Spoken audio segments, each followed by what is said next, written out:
اللہ اللہ اللہ اللہ اللہ اللہ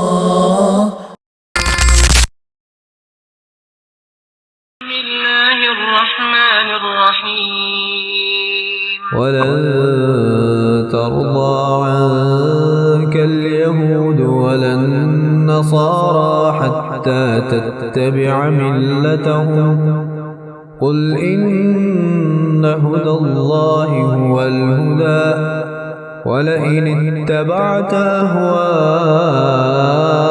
أهواءهم بعد الذي جاءك من العلم ما لك من الله من ولي ولا نصير. الحمد للہ رب العالمین والصلاة والسلام علی سید المرسلین وعلی آلہ واصحابہ اجمعین.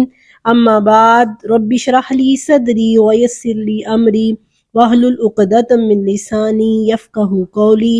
رب زدنی علما اعوذ باللہ من الشیطان الرجیم.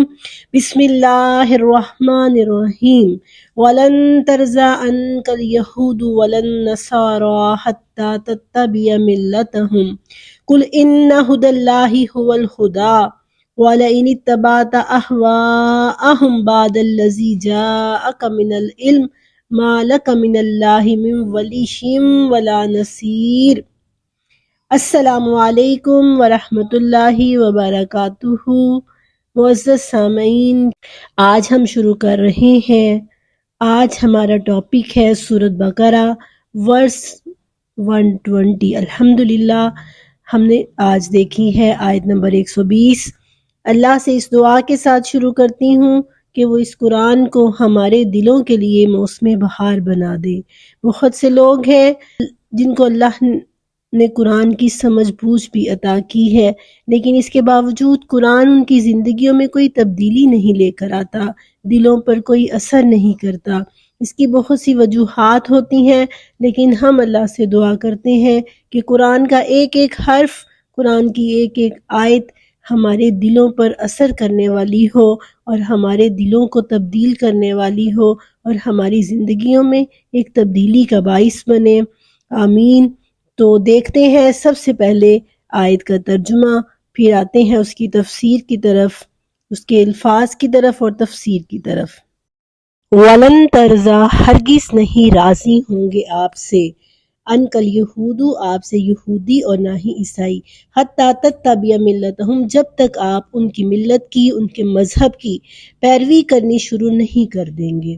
اے نبی کل فرما دیجئے، اِنَّ هُدَى اللَّهِ هُوَ الْهُدَىٰ بے شک اللہ کی دی ہوئی ہدایت ہی اصل ہدایت ہے، اللہ کا دکھایا ہوا راستہ ہی اصل راستہ ہے. وَلَئِنِ اتَّبَعْتَ أَهْوَاءَهُمْ وَلَئِن اور اگر اتبعت تم پیروی کرنے لگ جاؤ گے، شرط ہے اس میں. پھر وَلَئِن حرف شرط، اتبعت تم پیروی کرو گے، اہواءہم ان کی خواہشات کی، بعد الذی اس کے بعد کے، جاءک من العلم تمہارے پاس علم آ چکا ہے، ما لک من اللہ من ولی ولا نصیر تو تمہارے لیے اللہ کے سوا پھر کوئی دوست اور کوئی مددگار تمہارے لیے نہیں ہے. ما لک من اللہ من ولی ولا نصیر، اللہ کی طرف سے تم کوئی دوست، کوئی مددگار نہ پاؤ گے اگر تم ان کی خواہشات کی پیروی کرنے لگ جاؤ گے. تو پچھلی آیات میں ہم نے دیکھا کہ کس طرح یہودی یہ دعویٰ کر رہے تھے. انہوں نے دعویٰ کیا کہ جنت میں جانے کے مستحق وہ ہیں، اور پھر مختلف حیلوں بہانوں سے مسلمانوں کو تنگ کر رہے تھے، اور مسلمان بھی ان کو خوش کرنے کی کوششوں میں تھے کہ کسی طرح شاید وہ ہمارے دین کی طرف آ جائیں گے. ان کی فکر تھی بہرحال خود نبی پاک صلی اللہ علیہ وسلم کو بھی اور صحابہ کرام کو بھی، کیونکہ مدینہ کے اندر ان کا ایک تسلط تھا، ان کا ایک ہولڈ تھا. تو اللہ تعالیٰ نے واضح فرما دیا ہے ان آیتوں میں. ان آیات کو آپ ٹائٹل دے سکتے ہیں کہ یہود و نصارہ کو خوش کرنے کی مسلمانوں کی کوششیں. ان اچیویبل گول، یہ ایک ان اچیویبل گول ہے جو کبھی بھی آپ اچیو نہیں کر سکتے. They will be never happy with you. وہ آپ سے کبھی بھی خوش نہیں ہوں گے. آپ ان کے لیے ویلنٹائن منانا شروع کر دیں، کرسمس منانا شروع کر دیں، ان کو میری کرسمس کہنا شروع کر دیں، ہیلووین منا کر دیکھ لیں، آپ کچھ کر لیں. اللہ نے خاص طور پر جیوز کے لیے لن کا لفظ استعمال کیا جس میں سختی پائی جاتی ہے کہ کبھی بھی نہیں وہ راضی ہوں گے. ولا میں کچھ نرمی ہے، ولن نصارہ اور نہ ہی عیسائی. یعنی قرآن پاک میں ایک اور مقام پر بھی آتا ہے کہ یہودی زیادہ سخت ہیں عیسائیوں کی نسبت، اور یہاں پر بھی اللہ تعالیٰ نے یہودیوں کے لیے لن کا لفظ اور عیسائیوں کے لیے لا کا لفظ استعمال کیا. لا میں کچھ نرمی پائی جاتی ہے اور لن میں شدت پائی جاتی ہے کہ کبھی بھی نہیں. یہودی جو ہے یہ زیادہ سخت ہے، یہ اپنے مذہب کو پریچیبل ہی نہیں سمجھتے. یہ سمجھتے ہیں کہ جو یہودیوں کے گھر میں پیدا ہو گیا وہی یہودی ہوگا. اور کرسچن جو ہے وہ بہرحال مشنری ہیں، وہ اپنے مذہب کو پریچ کرتے ہیں. وہ تو سمجھتے ہیں کہ دوسروں کو عیسائی بنانا ایک مقدس فریضہ ہے، تو ان لوگوں کے اندر نرمی پائی جاتی ہے. فرمایا حتی تتبع ملتہم، جب تک آپ ان کے مذہب کے پیروکار نہیں بن جاتے. ملت کے لفظ میں بڑی گہرائی ہے، آئیے تھوڑا سا اس کو سمجھتے ہیں. روٹ ورڈ ہے میم لام لام ملل، جس کا مطلب ہوتا ہے دستور، راستہ، طریقہ.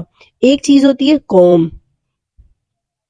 ہم پاکستانی قوم ہیں یا امریکہ کی قوم، اور ایک لفظ ہے ملت. قوم جو ہے وہ ایک پاکستان میں رہنے والے لوگ ہوں گے، مرد عورت سب مل کے قوم بناتے ہیں. لیکن ملت جو ہے نا ایک اصول کی پیروی کرنے والے، ایک دستور کی پیروی کرنے والے. جیسے مسلمان ایک ملت ہے. مسلمان کیا ہے؟ مسلمان قوم تو ہے ہی، لیکن مسلمان ایک ملت ہے.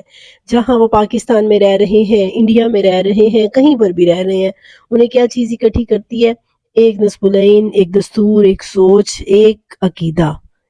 اسلام ان کو اکٹھا کرتا ہے. وہ دنیا کے کسی بھی گوشے میں رہنے والے ہوں، لیکن وہ ملت واحدہ ہیں. تو یہاں پر اللہ تعالیٰ نے فرمایا کہ جب تک تم ان کی دستور، ان کی ملت کی، اب یہود بھی ایک ملت ہے، نصارہ بھی ایک ملت ہے. اور ملت کا لفظ جو ہے بعض اوقات قرآن پاک میں بھی دوسری مذاہب کے لیے آیا ہے. جیسے حضرت یوسف نے سورہ یوسف میں آتا ہے انی ترکت ملت قوم لا یؤمنون باللہ، کہ میں نے اس قوم کے مذہب کو چھوڑ دیا ہے جو اللہ پر ایمان نہیں لاتے. اور پھر سورۃ سعاد میں قریش کا قول ما سمینا بہذا فی الملت الاخرہ، مطلب ہم نے پہلے لوگوں میں کبھی بھی یہ بات نہیں سنی. تو یہاں مراد ایک طریقہ ہے، ایک راستہ ہے، ایک اصول اور ایک نصب العین ہے جس کو مختلف لوگ مانتے ہیں. اور مسلمان بھی ایک ملت واحدہ ہے. اور یہاں پر ملت سے مراد کیا ہے؟ جب تک تم ان کے طریقے کی پیروی نہ کرنے لگ جاؤ، ان کے مذہب کے پیروکار نہ بن جاؤ.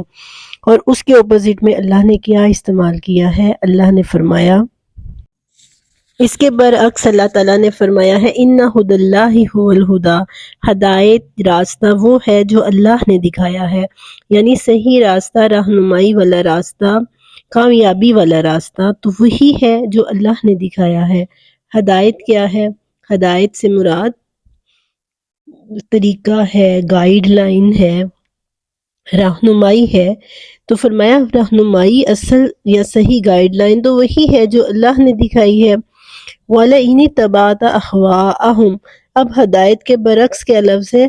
ان کی خواہشات کی اگر تم پیروی کرنے لگ جاؤ گے علم آنے کے بعد، یعنی نبی پاک قرآن پاک کے آنے کے بعد، ہدایت آنے کے بعد اگر تم ان کی خواہشات کی پیروی کرنے لگ جاؤ گے.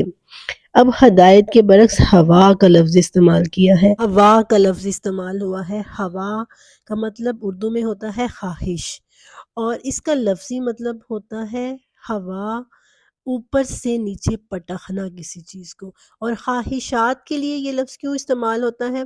کیونکہ جب کوئی کسی خواہشات میں پڑ جاتا ہے تو پھر وہ خواہشات اس کو بلندی سے نیچے گرا دیتی ہیں، پستی کی طرف لے آتی ہیں۔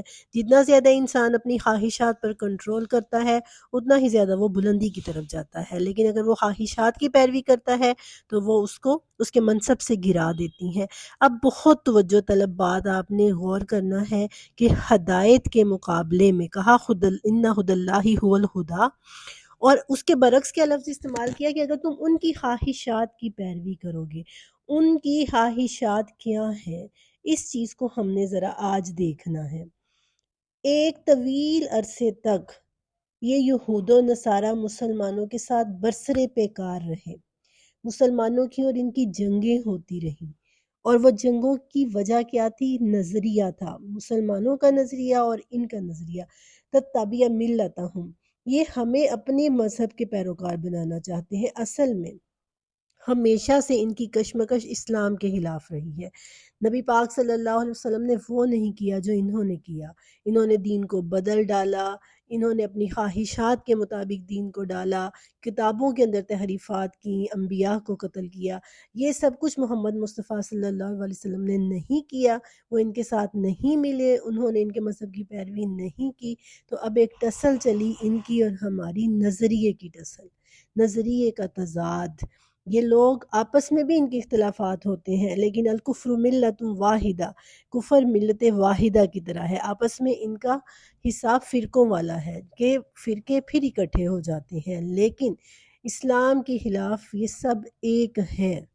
اب ایک طویل عرصے تک جب تو انہوں نے آج دیکھا کہ دیکھیے مسلمان اپنے جب حالات نظریے کی دیکھیے بات اور ہوتی ان ہے کے تو حالات کس حد دیکھیے، تک ہر جنونی ہو لحاظ جاتی سے ہے۔ 10,000 ہم ان کے کو مقابلے فالو میں کرنے کی لاکھوں کا کوشش لشکر کرتے لا ہیں، کر انہوں نے ڈریسز دیکھا، میں، لیکن لینگویج شکست میں، فاش سے دوچار ہونے ہمارے کے بعد کلچر میں، پھر ہر انہوں چیز نے میں ہم یہ ان کو فالو ارادہ کرنے کیا کی کوشش کہ کرتے اب ہیں، اور یہ مسلمانوں کے جنگ وہ ساتھ ہم سے جنگیں جیت نہیں چکے کریں ہیں۔ گے۔ تو پھر آج کیا ہو ہوا جب رہا ہے؟ ہم نے ان سے مرعوب آج یہ ہونا شروع مسلمانوں کے کیا، ساتھ جنگ پھر کر کیا رہے ہوا؟ ہیں ہمارا انجام سازشوں ما کی، سازشیں ما کر رہے لک ہیں، ما مرعوبیت لک کی من جنگ ہے، یہ اللہ ہمیں من مرعوب ولی کرنے کی ولا کوشش نصیر۔ کرتے ہیں، اور آج ہم اس روتے کوشش ہیں میں یہ کہ اللہ کامیاب تعالیٰ ہیں۔ فلسطینیوں کی مدد کے لیے کیوں نہیں آتا، مظلوموں کی مدد اللہ پاک کیوں نہیں کر رہا؟ کیونکہ ہم نے آج کفر سے مرعوب ہونا شروع کر دیا ہے، ہم ان سے مرعوب ہے۔ یاد کیجئے وہ وقت جب حضرت عمر بیت المقدس میں داخل ہوئے تھے، ایک فاتح کی حیثیت سے داخل ہوئے تھے، لیکن عام سے عربی لباس میں تھے۔ جب ان سے کہا گیا کہ آپ لباس تبدیل کر لیجئے، آپ نے یہاں کے بڑے حکمرانوں سے ملنا ہے، آپ کوئی خوبصورت ریشمی جبہ پہن لیجئے، تو آپ رضی اللہ تعالیٰ عنہ نے کیا کہا تھا کہ اسلام کی دی ہوئی عزت ہی مجھے کافی ہے، لیکن آج اسلام پر پیروی کرنے میں ہم عار محسوس کرتے ہیں، آج سادگی اپنانے میں ہم عار محسوس کرتے ہیں، ہم مرعوبیت کا شکار ہو چکے ہیں۔ اگر ہم نے کامیاب ہونا ہے تو ہمیں اس مرعوبیت سے نکلنا ہوگا۔ وَرِضْوَانٌ مِّنَ اللَّهِ اکبر، اگر یہ ایک مومن کی زندگی میں، ایک انسان کی زندگی میں اگر رضوان من اللہ اکبر آ جاتی ہے، اللہ کی رضا سب سے بڑھ کر، تو پھر کوئی چیز اسے مرعوب نہیں کر سکتی۔ رضی اللہ عنہم ورضوا عنہ کیوں کہا تھا، کب کہا تھا اللہ تعالیٰ نے صحابہ کرام کو؟ جب انہوں نے اللہ کے لیے ہجرت کی، جب انہوں نے اللہ کے لیے جہاد کیا، تو جیسے جیسے ایک انسان اپنے آپ کو اللہ سے قریب کرتا ہے، گناہ کو چھوڑنا اس کے لیے آسان ہوتا چلا جاتا ہے۔ تو سب سے پہلی چیز اللہ سے تعلق ہے، اللہ کے ساتھ انسان کا کنیکشن ہے، اللہ کے ساتھ تعلق میں مضبوطی ہے۔ 5 وقت کی نماز اللہ کے قریب کرتی ہے۔ پھر نماز کی کنڈیشن کیسی ہے، کس طرح پڑھ رہے ہیں، قرآن کو سمجھنا اللہ کے قریب کرتا ہے۔ اگر یہ چیزیں آپ کو اللہ کے قریب کر رہی ہیں تو سمجھے آپ کی عبادت قبول ہو رہی ہے۔ تو جب ہم اللہ کے قریب ہوں گے، گناہ کو چھوڑنا ہمارے لیے آسان ہو جائے گا، اور اسلام سے محبت بھی ہمارے لیے آسان ہو جائے گی۔ تو یہ آیت ہمیں یہ سکھاتی ہے کہ مرعوب ہونا ہم نے چھوڑنا ہے یہود و نصارہ سے۔ وہ کبھی ہم سے خوش نہیں ہو سکتے، ہم کچھ بھی کر لیں وہ کبھی ہم سے خوش نہیں ہو سکتے جب تک کہ ہم اپنا مذہب، اپنا اسلام، اپنا نظریہ چھوڑ کر ان کے نظریے کے پیروکار نہیں بن جاتے۔ انہوں نے ماضی پر نظر دوڑا کر دیکھیے کتنی شدید جنگیں ہم سے کی ہیں صرف نظریے کی بیس پہ۔ آج کا انسان حیران رہ جاتا ہے کہ کس طرح نظریے پر وہ لوگ بھی جانیں قربان کرنے کو تیار ہو جاتے تھے۔ اگر مسلمان تو تھے ہی جنون رکھنے والے، لیکن ان لوگوں نے بھی نظریے پر کس قدر کیسے جانیں قربان کی ہیں۔ تو آج انہوں نے اس جنگ کو تبدیل کر دیا ہے، مسلمانوں کو مرعوب کر کے ان کو مغلوب کر دیا ہے اور خود وہ غالب ہو گئے ہیں۔ تو یہ ہمارے لیے سوچنے کا مقام ہے، ہم اسلام سے محبت اور اللہ سے محبت کرنا سیکھیں۔ اللہ تعالی ہمیں عمل کرنے کی توفیق عطا فرمائے، آمین۔ وآخر دعوانا ان الحمد للہ رب العالمین وما علینا الا البلاغ المبین۔